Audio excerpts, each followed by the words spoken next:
Welcome to Contractor Cuts, where we cover the good, the bad, and the ugly of growing a successful contracting company.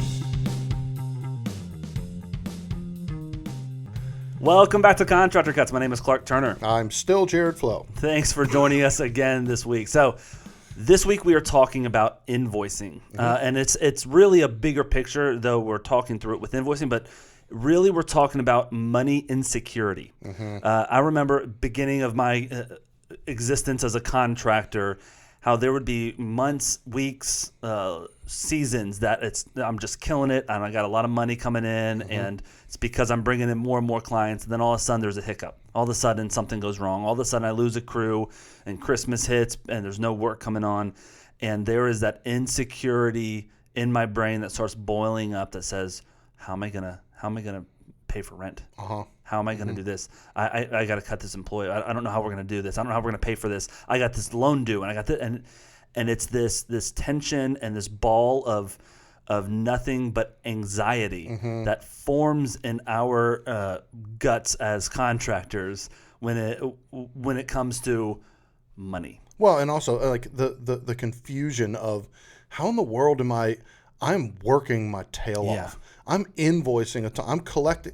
How do I not have any money? Yeah. Like how have I done all this work and I'm still struggling to pay my power bill? Yeah. Like how is that happening? Well, it's like I 2 years ago I did $400,000 worth of renovations, and last year I did $1.5 million in renovations, and this year I'm trying to hit $3 million, and I'm still not paying myself more than $40,000. Yep. Like I'm still not making it where I've quadrupled the size of my company, and my money is not tripling or quadrupling at all. It feels like it's almost going backwards financially, and I don't know why. We had a guy that came on with ProServe a little while ago that he did $2+ million the year previously, and he paid himself like $30,000. Yeah, and he could barely afford to do that. That's absurd. Yeah, where's all the money?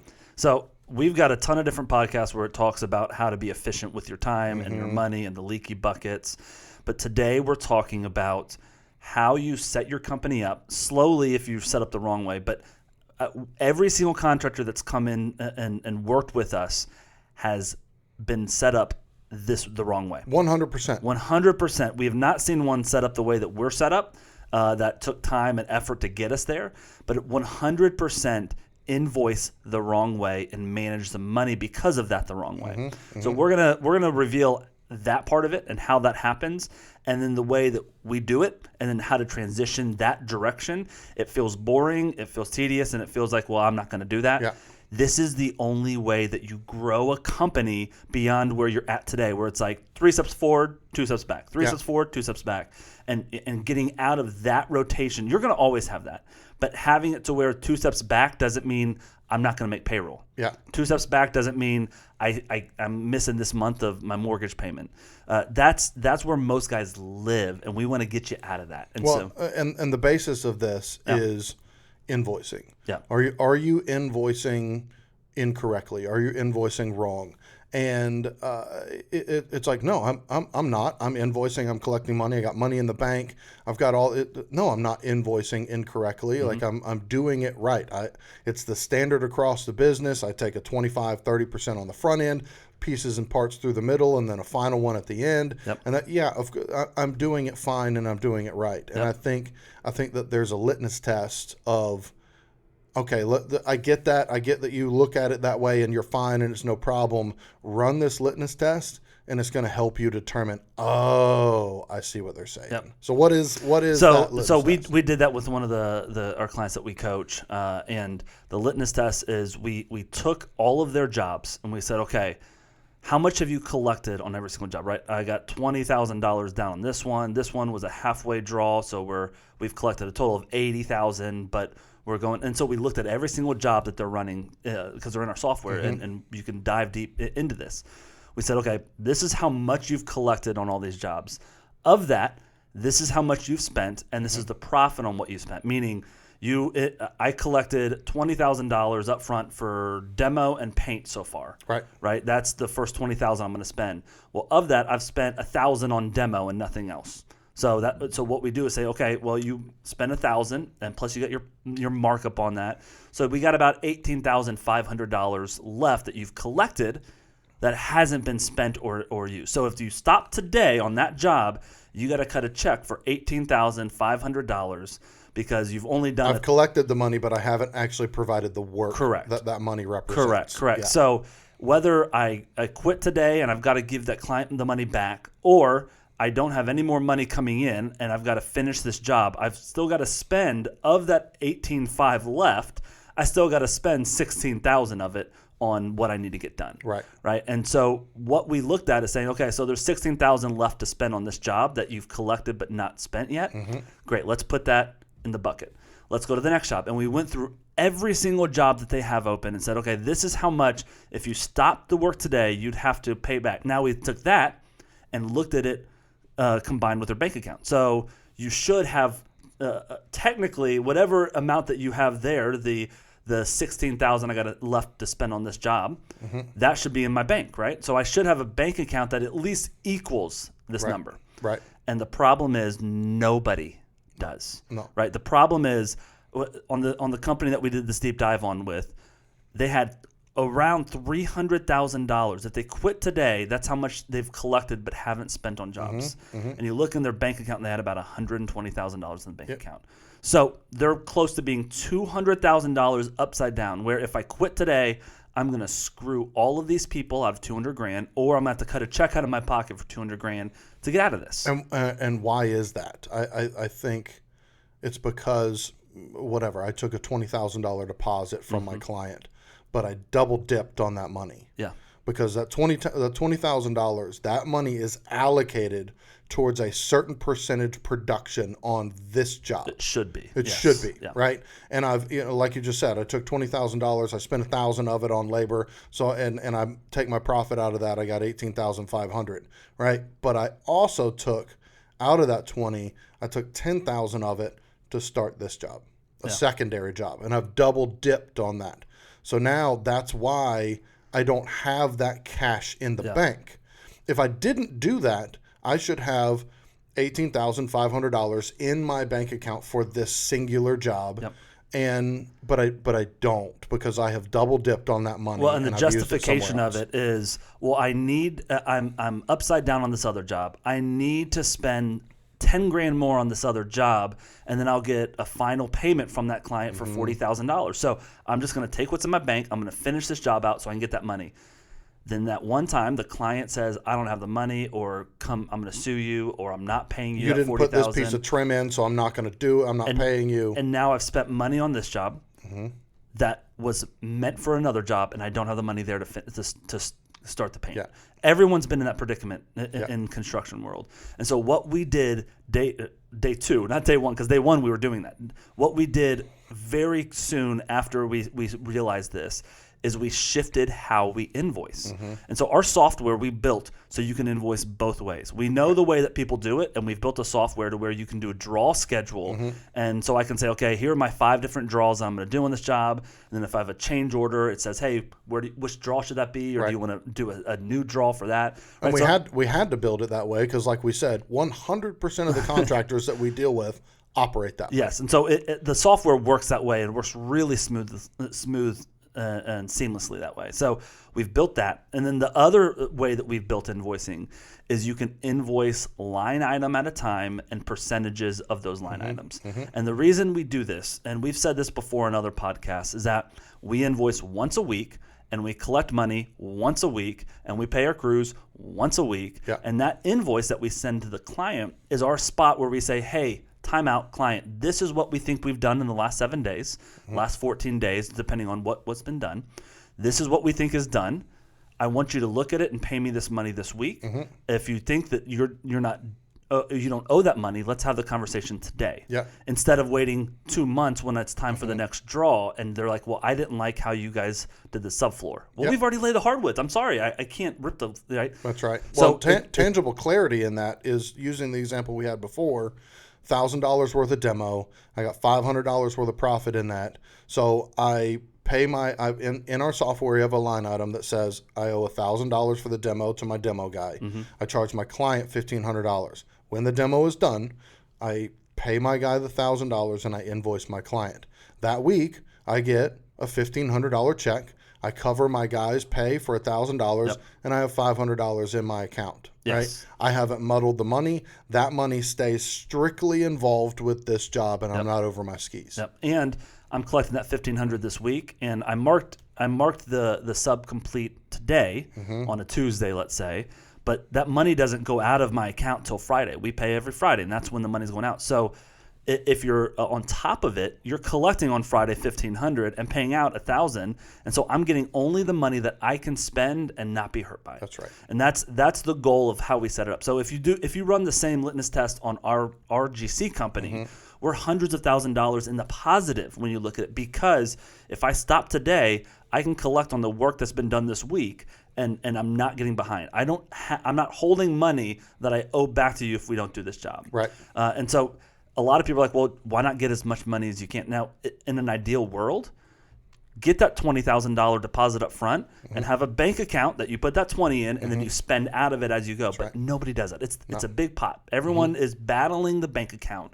And so contractors come in and say, well, my bank says $120,000 in it. I am rich. I can buy a truck. I can do this. I can spend this. When in all reality, in a month and a half, if you have a little hiccup in the market, we felt this a lot with COVID. If you have a hiccup in the market and it either drops down or increase, whatever happens, one hiccup is going to throw everything haywire. And we've seen companies close because of this. Well, hundreds and hundreds of GC companies did close. Yeah.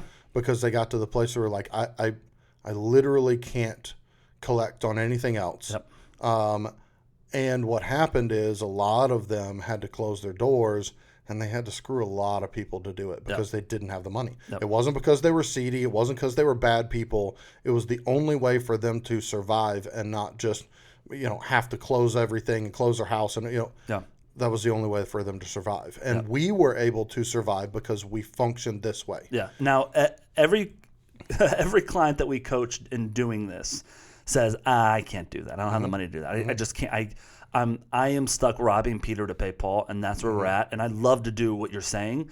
I don't have the cash. Understood. Right? No problem. Yeah. So this is your step-by-step guide on how to do this. It's going to take time. It's going to take 12, 18 months to convert over. And it will, during the period of transition, it will get tight. It will get tight, and that's okay. That's okay. That you have to have break some eggs to make an omelet. And as a leader of a company and most likely an entrepreneur, you're going to have to say, no, not now. Yep. To a new opportunity. Yep. Because what you're doing by making this transition, you are setting up long-term security in your company that has a intrinsic value way higher than staying where you're at and way higher than taking on that one new job. Yep. Right? Make the transition to create that long-term security. The value is way, way higher than the next new venture, taking on that next job. Take the time, make the slow transition. Also, you think about it, there's no large companies that operate the way that you're operating right now. There's no successful companies that operate the way you're operating right now. The way you're operating is a way that an 18-year-old sets up a company. And if you're 18, listen to this, don't set it up this way. Yeah. Well, and there are some large companies that operate that way, but they also have scrutinized Well, they have bank accounts set aside with the money that they never intermingle the money, right? In a larger commercial company, that sort of thing, or a home build. If you're a contractor who's incredibly good at scrutinizing your books and never intermingling your money, hey, more power to you. I hadn't met them yet. Yeah. So what you're going to do to do this transition, this is one step, one small Band-Aid ripped off at a time. And so what we do when we come in and coach a company on getting ahead of their money is saying, number one, we're going to identify a small job that's going to go quickly, and we're going to invoice that one job differently. We're going to sit down with our client engagement agreement and explain to them why we need to be paid weekly, how the payments work. This is why we do it this way. You're never going to be screwed as my client because I'm not holding your cash and you're not praying that I show up tomorrow. Right. I am invoicing as we complete work, but because of that, I need payment quickly, right? Yeah. And so we sit down, do the whole CEA spiel with them, and we say, okay, that one client's going to get treated that way, and all your other clients keep doing what you're doing. Yeah. So we're going to try with one client, and we're going to invoice weekly on that one client. And there's also, during this transition, to be able to rip the entire Band-Aid off and completely transfer your company over, it would require an incredible infusion of cash. Sure. Right? Which you don't have. Yep. So there's going to be jobs that were already on the books that are coming up that you're like, I can't not do this job. Yeah. But I also don't have the cash to fund it. Yep. Right? Okay, no problem. What you do different is that for that job, make sure that you watch that money. If you pull that 20 grand deposit out for this job, don't intermingle the money. Have that money set aside for it goes into this job. Yeah. Right? If you've got to do it that way, that's fine. Don't intermingle the money. You're trying to close out a job, and to save my reputation, I got to spend 10 grand extra on this one that I don't have someone to use. Don't do that. You have to be careful not to do that on when you're trying to make these transitions. If you're going to continue doing it by doing draw schedules on jobs, that's fine. Make sure you work to keep the money associated with that job, period. Yeah. So we're taking one job. We're going to invoice differently, invoice weekly, invoice as work's being completed, and we're going to finish that one job. It might take $3,000, $4,000, $5,000 to float that smaller job. For those weeks that you're collecting the money and money's going out. Yeah. We do take materials up front. Sure. So on the very first invoice or the first meeting, say, hey, I'm going to put an order into Home Depot tomorrow for $8,000. I need that right now because we're making that purchase. Which technically is work completed. Yes, right? because I've made the purchase, or I'm making the purchase this right now. So that's going to help you with the money management to be able to take that sort of money up front. But don't say, I don't know, give me 10 grand. No, $8,215 is my invoice to you because that's what I'm spending, or spending plus a markup. Yeah. So we're going to do that on the first job. Then we're going to do a second job. Then we're going to do a third job, one at a time, until it gets, I get how this works. I understand how this flows. Then if you've got multiple project managers, we're going to select one project manager to start running this way. If it's a new hire, that's a great one to do it with because they're going to have a smaller workload. And they're not trained on the old way. And they're not trained on the old way. They can learn the new way, and they're not doing your $800,000 new build. They're doing a $20,000 renovation normally, right? Or if you're a paint company, they're going to be handling the less technical clients, right? To where it's fairly easy to manage the job. It this way, yeah. So we're gonna as we have the availability, start adding a second job, then a third job at the same time, then 4 jobs at a time, until we, over 12, 18, 24 months, have every job running this way. Yeah. And so that transition, like I said, during that 12 to 18 month transition, you're not going to have a bunch of extra spending cash. So get ready. Prepare for that. Don't be planning to buy a truck next January. Yep. It's just not a smart move, because we're going to use that money to set ourselves up financially for the long run of this company. Yep. Now, that's a sacrifice. Most guys want the money now, today. I want the nice truck. I want the new office. I want the cool shirts and the cool hats that come with it. All of that spending goes on pause until we get ahead of our money. So we're not, that spending that you're doing now could be the money that's not there for paychecks next week. Right. And so what we need to do is start tightening the belt. And I hate talking to contractors about this because they hate it. It means you get less money right now. But the goal is, in 10 years, long-term financial this security. company is pumping cash into your pocket while you are on vacation. Yeah. If you want that life, you got to put the work in now. Yeah. Well, and there's a couple big benefits to doing this style of invoicing. Yep. The one big one is, if you have a job, and we all will, that we have to pull off or the client pulls off. Like it goes south and we got to cut ties in the middle of it. I'm not $20,000, $40,000 into the job that I haven't fully invoiced for, or I don't have a stack of cash that I haven't provided the product for that I got to pay back. Yeah. And I don't have this huge amount of money. Doing it on a weekly basis creates where, if I were in a situation where this is an unresolvable situation, and I have to eat the money, it's a small amount of cash. It's not going to break your company. It's going to hurt, but it's not going to break your company. That's right. $40,000, $50,000 that I have to eat, you're out of business, Yep. right? So that's one of the big benefits. Another one is once you're doing this full time and every one of your jobs is running this way, for the most part, not an exact science, but for the most part, when you look in your bank account, that money is yours. That is your working capital in the company, right? If you're doing 10 jobs that you're taking a $20,000 deposit up front and you see $200,000 cash in your account, that does not mean I can go buy a $100,000 truck, which is what a lot of people do. I've got all this money. You don't. You've got all of that money that is allocated towards completing business, right? And so that's where a lot of people get in trouble. And by doing it this way, when you receive money, your in and out owed money is done almost immediately within a week's period. So at the end of the week, whatever's left over, that's your cash. That's your cash to do a new venture. That's your cash to put in your bank reserve account. That is your whatever it is. It allows you to see what's in your bank is actually real cash that's not allocated to something else. That's right. Right? That's right. So whenever we explain this to contractors, they have about 150 questions for us of what about this? How do we do this? What about this? I don't know about this. If you have a question, if you have any comment about this, we would love to hear from you. Shoot 100%. Us an email. Jared@ProServeAlliance.com, Clark@ProServeAlliance.com. Tell me the holes that you see I don't see. Go to our website. I will battle you to the death as to why this is the right way to do it. He will indeed. And it's because I don't stay up at night wondering if we're going to make payroll anymore. I don't have an ulcer from the stress of I don't know if we're going to be able to pay our There were employees. years that we did. Yeah, for a long time. So we would love to talk and give you some help on that. If you want the software, you can buy just the software. Come get on or test it out. It's $89 to test it. Come on and try the software because we will show you how to invoice right now, the way that you're doing it, as well as how to invoice for the future and how to switch over your invoicing.